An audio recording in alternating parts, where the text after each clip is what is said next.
What's up guys, and welcome to Web Education's Daily Tech Tips. In today's tech tip, I'll be showing you how to rename your AirPods or how to change your AirPods name.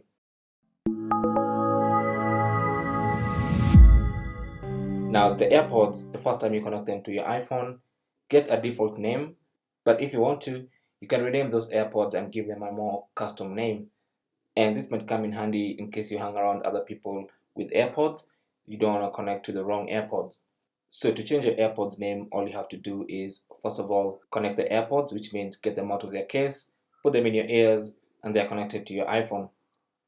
The next step is to go to Settings, and on the Settings page, you should see your AirPods, and it should say Connected. Now tap on this eye icon for information, and that opens the information page about your AirPods.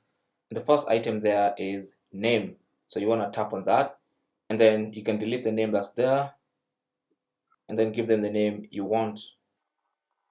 Once you're done, simply tap on done and then go back, and as you can see, that's the new name of your AirPods. And that's basically how to change your AirPods name or how to rename your AirPods. Thanks for watching. You can leave your comments and questions down below. Don't forget to share and subscribe for more tips. Until the next one, my name is Chris, and I'll talk to you guys soon.